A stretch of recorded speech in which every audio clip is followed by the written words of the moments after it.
सोचो रात का टाइम है, मुंबई स्टॉक एक्सचेंज की लाइट ऑन है, स्क्रीन पे नंबर्स ब्लिंक कर रहे हैं और एक ही सवाल पूरी मार्केट की धड़कन स्लो कर रहा है। फॉरेन मनी इंडिया से बाहर क्यों जा रहा है? ये आज के टाइम में हम सब लोग जानते हैं कि एफआईआई अपने मनी जो है वो इंडिया से बाहर लेके जा रहा है। बट एक तरफ आम आदमी इन्वेस्टर्स में अपनी एसआईपी बटन दबा रहा है और दूसरी तरफ वर्ल्ड के बड़े फंड मैनेजर्स एक लैपटॉप के सामने बैठे और उनके एक डिसीजन से करोड़ नहीं अरबों डॉलर इधर से उधर हो रहे हैं। और यही आज की कहानी है, एक ऐसी कहानी जिसमें इमोशंस है, इकोनॉमिक्स भी है, फेयर भी है और अपॉर्चुनिटी भी। जून 2026 तक फॉरेन इन्वेस्टर्स इंडियन इक्विटीज से नेट 26.4 बिलियन डॉलर्स निकाल चुके थे। अप्रैल के एंड तक ही आउटफ्लो जो है वो 20 बिलियन डॉलर से ऊपर जा चुका था, जो 2025 के 18.9 बिलियन डॉलर्स के रिकॉर्ड एनुअल एग्जिट से भी ज्यादा था। 2025 में भी एफआईआई ने लगभग 18 बिलियन की इंडियन शेयर्स की सेलिंग की थी। ये पैसा जा कहाँ रहा है? एंड ये कहानी का आता है सेकंड सवाल कि इतना पैसा गया कहाँ, कहाँ चला गया सडनली? जहां पे इंडियन नेशनल जो है वो अभी भी एसआईपी में इन्वेस्ट कर रहे हैं, फॉरेन मनी कहाँ पे जा रहा है? वेल 2026 में फॉरेन इन्वेस्टर्स का एग्जिट इतना बड़ा रहा कि इंडियन स्टॉक मार्केट ने दुनिया की रैंकिंग में भी नुकसान देखा। राउटर्स और फाइनेंशियल टाइम्स की बात करें तो इनके मुताबिक भी यहाँ पे फॉरेन आउटफ्लो ने इंडिया को ग्लोबल मार्केट कैप रेस में नीचे धकेल दिया और इंडिया 5th से लेके 7th प्लेस तक स्लाइड कर गया।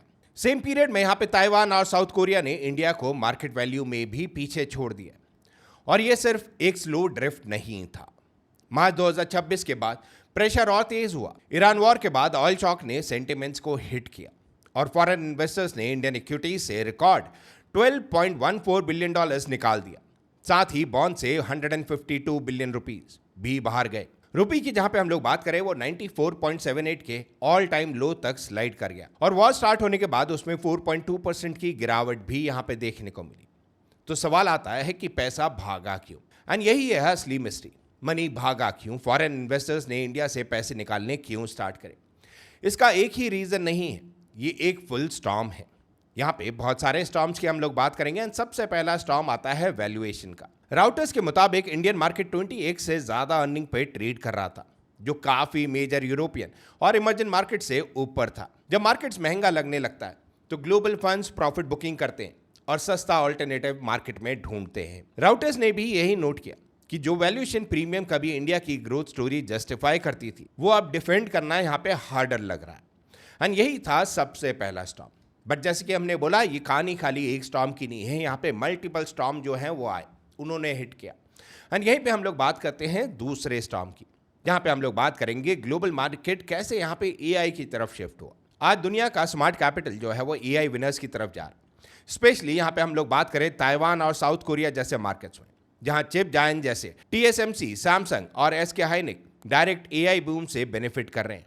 फाइनेंशियल टाइम्स के मुताबिक इंडिया के पास ऐसे लिस्टेड एआई चिप चैंपियंस कम हैं, इसीलिए एआई फोकस इन्वेस्टर के लिए इंडिया उतना अच्छा ऑल्टरनेटिव नहीं लग रहा है आज के टाइम में भी।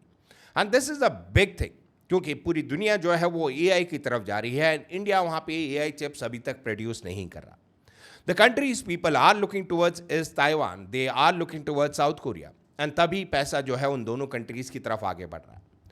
बट यहाँ पे एक और स्टॉर्म है जिसकी हम लोग बात करेंगे अब, जहाँ पे हम लोग बात करते हैं ऑयल शॉक की एंड उसी के साथ रुपए के प्रेशर की। इंडिया अपनी क्रूड ऑयल नीड्स का मेजर हिस्सा इंपोर्ट करता है, ये हम सब लोग जानते हैं। प्रीवियस वीडियोस में भी हमने इसके बारे में बात करी। राउटर्स के मुताबिक कंट्री रफली 85 to 90% क्रूड इंपोर्ट पर डिपेंड करती है और जब ऑयल ऊपर जाता है इन्फ्लेशन का डर वो बढ़ जाता है, ट्रेड डेफिसिट प्रेशर में आता है और रुपए पर भी स्ट्रेस जो है वो आने लगता है। राउटर्स ने ये भी रिपोर्ट किया कि रुपये 2026 में 5% से ज़्यादा गिर चुका था due to rising oil prices and equity outflow. But ये भी चीज़ जो है वो हमारे समझ में आती है बिकॉज इसमें हमारा डायरेक्ट कंट्रोल नहीं है। बट यहीं पे एक और प्रेशर है, ये कहीं ना कहीं रिलेटेड है टू दी एआई सेक्टर, जहाँ पे हम लोग बात करते हैं आईटी सेक्टर का एआई स्केयर। आज के टाइम में हम सब लोग जानते हैं बहुत सारी ऐसी आईटी कंपनीज हैं जो यहाँ पे लोगों को हटा रही है एंड वो लोगों की जगह यहाँ पे एआई को हायर कर रही है। वेल फरवरी 2026 में फॉरेन पोर्टफोलियो इन्वेस्टर्स ने इंडियन आईटी स्टॉक से 169 बिलियन डॉलर्स, लगभग 1.85 बिलियन डॉलर्स निकाल ली। ये 7 मंथ्स हाई आउटफ्लो था। उस मंथ निफ्टी आईटी इंडेक्स 19.5% गिरा और 3 मेजर आईटी फर्म्स के मार्केट कैप से अराउंड 62.8 बिलियन डॉलर जो है वो वाइप आउट हो गया। इन्वेस्टर को डर है कि एआई ट्रेडिशनल आउटसोर्सिंग मॉडल को हिट कर सकता है, एंड ये डर कहीं ना कहीं कंप्लीटली जस्टिफाइड भी है looking into the condition today. But जैसे कि हमने बोला, स्टॉर्म्स और भी हैं। अब बात करते हैं पांचवें स्टॉर्म की, जो कि है जियोपॉलिटिकल अनसर्टेनिटी। ईरान वॉर की अगर हम लोग बात करें, ग्लोबली यहाँ पे रिस्क की बात करें, इंटरेस्ट रेट एक्सपेक्टेशन की बात करें और इमर्जिंग मार्केट नर्व्स की बात करें, जब दुनिया में टेंशन बढ़ती है, फॉरेन मनी सबसे पहले रिस्की एसेट से निकलता है। राउटर्स ने यहाँ पे रिपोर्ट किया कि ऑयल शॉक ने एशियाज थर्ड लार्जेस्ट इकोनॉमी यानी इंडिया के सेंटिमेंट्स को हर्ट किया और आउटफ्लो को यहाँ पे एक्सेलरेट किया। तो ये थे 5 स्टॉर्म जिनके बारे में हम लोगों ने यहाँ पे बात करी, जिसकी वजह से एफआईआई जो है वो अपना पैसा इंडिया से निकाल रहा है। बट इसी के साथ काफ़ी लोग यहाँ पे बोल सकते हैं एक और स्टॉर्म जिसके बारे में हम लोग बात करेंगे, दैट इज टैक्स। टैक्स जो यहाँ पे रखता था ऑन कैपिटल गेन्स, वो काफ़ी ज़्यादा था इंडिया में, एंड थोड़ा सा वहाँ पे मार्जिन इंक्रीज करना, वेल बड़े प्लेयर्स के लिए वो कुछ भी नहीं है। आप यहाँ पे 25,000 का मार्जिन इंक्रीज करते हो, बड़े प्लेयर्स उसको कुछ भी नहीं देखते हैं, जहाँ पे वो काफ़ी पैसा जो है वो इन्वेस्ट करते हैं। तो इसी के साथ हम नेक्स्ट क्वेश्चन में आते हैं, क्या ये बस सेलिंग है या कोई और डीपर मैसेज जो है वो हम लोगों को यहाँ पे मिल रहा है। अब यहाँ एक इंटरेस्टिंग ट्विस्ट भी है, ये सिर्फ एफआईआईज इंडिया से नाराज हैं वाली सिंपल स्टोरी नहीं है, ये रादर एक ग्लोबल एसेट रोटेशन की स्टोरी है। फॉरेन इन्वेस्टर्स को अब इंडिया से निकलकर 2 जगह ज़्यादा चमकदार लग रही है। पहली एआई लिंक चिप मार्केट, दूसरा वही एसेट जहां उनको बेटर रिस्क रिवॉर्ड दिख रहा है। राउटर्स और फाइनेंशियल टाइम्स यहाँ पे दोनों ने सिग्नल दिया कि इंडिया का इशू सिर्फ डोमेस्टिक इकॉनमी नहीं, बल्कि ग्लोबल कैपिटल का एक नया मूड भी है।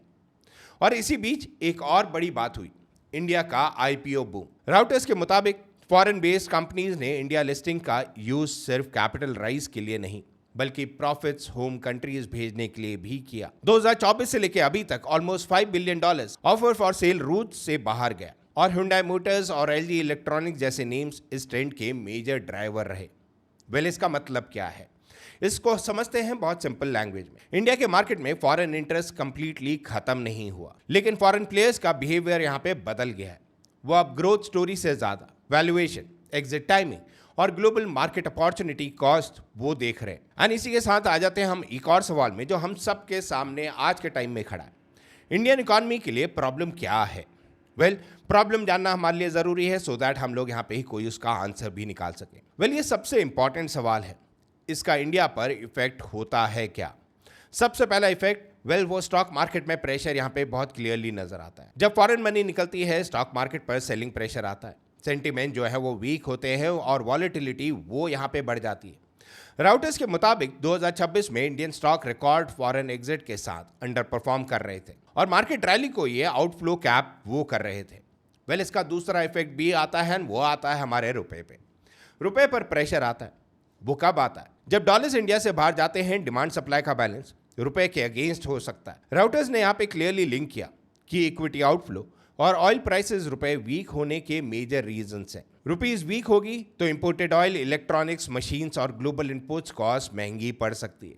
ये हमने काफी डिटेल में बात करा था इन आवर प्रीवियस वीडियो, जहां पे हमने बताया था कैसे रुपए का गिरना डज नॉट ओनली मीन कि ऑयल के प्राइसेस यहाँ पे इंक्रीज करेंगे, that will effect each and everything जो हमारे कंट्री में इंपोर्ट होती है, और यहाँ से इन्फ्लेशन का रिस्क वो भी बढ़ जाता है। ये लास्ट पार्ट इकोनॉमिक रेफरेंस है, लेकिन उसका बेस सेम राउटर्स रिपोर्ट में है, एंड वो रिपोर्ट आप लोग जाके स्टडी कर सकते हैं, लिंक उसका हमने नीचे डिस्क्रिप्शन में दे रखा है। वेल, इसका एक तीसरा इफेक्ट भी है, that is cost of capital.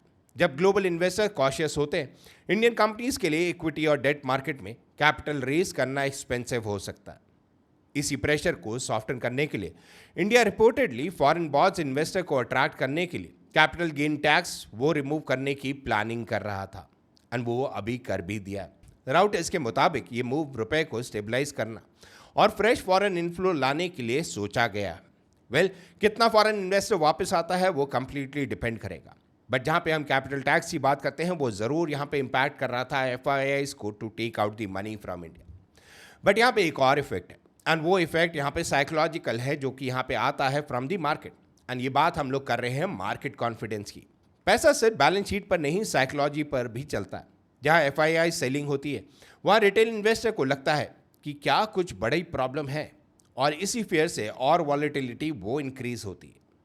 तो हमें क्या इस चीज़ से डरना चाहिए? इतनी सारी चीज़ों के बारे में हमने बात करी, तो क्या एज एन इन्वेस्टर हम लोगों को यहाँ पे डरना चाहिए? ये क्वेश्चन हम सबके सामने आज खड़ा है। ये क्वेश्चन हम सब लोग देख रहे हैं और इसका आंसर हम सब लोग ढूंढ रहे हैं। अब सीधा जवाब इसका है, पैनिक तो नहीं करना चाहिए पर इग्नोर भी नहीं करना चाहिए। अब आप पूछेंगे ऐसा क्यों? क्योंकि मार्केट खुद को होल्ड करने में डोमेस्टिक इन्वेस्टर्स काफ़ी बड़ा रोल प्ले करा है। राउटर्स के मुताबिक स्ट्रॉन्ग डोमेस्टिक इंस्टीट्यूशनल बाइंग ने फॉरेन सेलिंग के इम्पैक्ट को कुशन किया है। जितनी फॉरेन इन्वेस्टर्स मार्केट से बाहर गए हैं उतने डोमेस्टिक इन्वेस्टर जो है वो मार्केट में परचेजेस भी कर रहे हैं और इसी वजह से मार्केट कोलैप्स नहीं हुआ। 2025 के एंड तक domestic institutional buying record level तक पहुंच चुकी थी, जिसने फॉरेन आउटफ्लोज का ब्लो जो है वो अब्जॉर्ब किया है। यही चीज़ हमने अभी एक्सप्लेन करी। जहां पे बाहर के लोग अपना पैसा इंडिया से बाहर ले जा रहे हैं, वहीं पे डोमेस्टिक जो इंडिया के लोग हैं वो पैसा जो है वो इन्वेस्ट कर रहे हैं।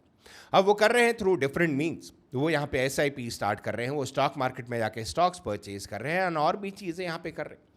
सो कहीं ना कहीं जो डोमेस्टिक बायर्स हैं उन्होंने यहाँ पे शॉक को अब्जॉर्ब करा है अपने ऊपर और लॉन्ग टर्म में इंडिया की स्टोरी जो है वो डेड नहीं हुई है, ये भी आपने समझना है। राउटर्स के अकॉर्डिंगली एनालिस्ट का मानना था कि अगर वैल्यूएशन कूल डाउन हो जाए, अर्निंग स्टेबलाइज हो जाए, इन्फ्लेशन जो है वो ईज हो जाए और ग्लोबल रेट कट्स का बैकड्रॉप मिले तो फॉरेन इनफ्लोज वापस आ सकते। राउटर्स ने यह भी रिपोर्ट किया था कि कुछ एनालिस्ट इंडिया को 2026 में फिर से फेवर करने लगेंगे क्योंकि वैल्यूएशन पहले से ज़्यादा अट्रैक्टिव जो है वो हो रही है आज के टाइम में। एंड ये चीज़ बहुत क्लियरली नज़र आता है as soon as we look into the stock market. अब इसका मतलब जो है वो एब्सोल्युटली क्लियर है। FIIs आउटफ्लो इंडिया के अगेंस्ट वर्डिक्ट नहीं है, ये एक वार्निंग सिग्नल ज़रूर है। वार्निंग इस बात की कि ग्लोबल मनी को अब इंडिया में रिस्क रिवॉर्ड उतना सिंपल नहीं लग रहा एंड इसका एक रियल लेसन भी हमारे सामने। एंड यहीं पे हम आते हैं कहानी के सबसे इंपॉर्टेंट मोरल में। FIIs किसी कंट्री का मास्टर नहीं होता। FIIs एक मिरर होता है जो बताता है कि दुनिया का कैपिटल उस वक्त किस अपॉर्चुनिटी को ज़्यादा अट्रैक्टिव समझ रहा है। कभी ये इंडिया आता है, कभी ये निकल जाता है, बट लॉन्ग टर्म विनर वो इकॉनमी होती है जो सिर्फ फॉरेन मनी पे डिपेंड ना करे बल्कि अर्निंग्स यहाँ पे हो गई, प्रोडक्टिविटी, मैन्युफैक्चरिंग, यहाँ पे कंजम्पशन और पॉलिसी स्टेबिलिटी से अपने फ्यूचर खुद बनाए। राउटर्स और फाइनेंशियल टाइम्स दोनों ने इंडिया की लॉन्ग टर्म स्ट्रक्चरल स्ट्रेंथ और फ्यूचर रिकवरी पॉसिबिलिटीज को कंप्लीटली डिसमिस किया है। तो आज की कहानी का कंक्लूजन क्या है? हाँ, फॉरेन इन्वेस्टर मार्केट से निकल रहा है, फॉरेन मनी जो है वो मार्केट से बाहर जरूर जा रहा है, इसमें कोई डाउट किसी को भी नहीं है। हाँ, इसी मार्केट में प्रेशर भी आ रहा है। हाँ, रुपए और सेंटिमेंट्स पर भी इफेक्ट है, वो बहुत क्लियरली आज नजर आ रहा है। लेकिन नहीं, इसका मतलब ये नहीं कि इंडिया की ग्रोथ स्टोरी जो है वो खत्म हो गई है। इंडिया यहाँ पे ग्रो कर रहा है, बट ये असली टेस्ट भी है, क्या इंडिया अपनी इकॉनमी को ऐसा बना पाएगा जहाँ फॉरेन मनी आए क्योंकि अपॉर्चुनिटी बेस्ट है और ना आए तो भी इकॉनमी जो है वो स्ट्रांग रहे। और वही है इंडिया का नेक्स्ट बिग चैप्टर। तो एट द एंड हम लोग खाली यही बोलेंगे, यस इट इज़ ट्रू कि FII जो है वो अपना पैसा जो है वो इंडिया से बाहर ले जा रहे हैं एंड इसके बहुत सारे रीजंस आज हमने डिस्कस भी करे। बट क्या FIIs यहाँ पे दूसरी अपॉर्चुनिटी फिगर आउट कर रहे हैं या वो मार्केट में वापस आएंगे? वेल, मार्केट में वापस ज़रूर आएंगे बिकॉज FIIs हमेशा ऐसा ही करते हैं, जहाँ पे उनको अपॉर्चुनिटी मिलती है वहाँ पे वो चले जाते हैं। It is not written anywhere कि FIIs एक बार आए तो वापस नहीं जाएंगे। बट इसी के साथ एक और फैक्टर है जिसके बारे में हम बात करेंगे before we end this video and ये फैक्टर आप लोगों ने समझना है। सो फॉर एग्जाम्पल, कोई FII आता है, वो इंडिया में अपने पैसे जो है वो डिपॉजिट करता है, वो डॉलर से उसको INR में कन्वर्ट करता है, वो उसको इन्वेस्ट करता है। बट जब से वो इन्वेस्ट करता है तब से रुपए की वैल्यू जो है वो गिरती जाती है। ऑल द मार्केट में उसको प्रॉफिट हो रहा हो, बट रुपए की वैल्यू जब गिरेगी एंड वो कन्वर्ट बैक करेगा टू US डॉलर, वेल उसको वहाँ पे भी यहाँ पे डेंट मिलेगा एंड उसी के साथ जो कैपिटल टैक्स यहाँ पे गवर्नमेंट लेती थी उस पे भी यहाँ पे वो डेंट देखता था। दैट वाज अनदर रीजन कि FIIs जो है वो स्लोली एंड स्टेडीली अपना पैसा इंडिया से बाहर निकाल रहे थे। यहाँ पे आप पैसा जो है वो डॉलर्स में देते हैं, कुछ सामान जो आप इंपोर्ट करते हैं वहाँ पे आपने पैसा ज़्यादा देना पड़ेगा, वो चीज़ें जो हमारे पास आती है वो ज़्यादा कॉस्टली होंगी। एंड FIIs जो पैसा यहाँ पे वापस से कन्वर्ट करते हैं टू डॉलर्स, वो उनके कम कन्वर्ट होंगे बिकॉज डॉलर यहाँ पे स्ट्रांग हो रहा है, बट उसी के साथ रुपए की वैल्यू यहाँ पे फॉल कर रही है। सो डज नॉट मैटर कि आप कितना प्रॉफिट बना रहे हो, आपको डेंट यहाँ पे लग रहा है जब आप रुपीस को डॉलर में कन्वर्ट करते हैं। And that is another reason why FIIs are taking out the money from the Indian market. Well, इन सारी चीज़ों के बारे में आपका क्या कहना है, आपकी क्या से है, do let me know in the comment section below. With that said guys, आज का वीडियो करते हैं पे एंड आई होप आपको वीडियो अच्छा लगा हो। वीडियो अच्छा लगा हो तो वीडियो को लाइक कर देना, शेयर कर लेना, सब्सक्राइब कर लेना। Thank you so much for watching our channel. See you next time. Stay healthy, stay wired.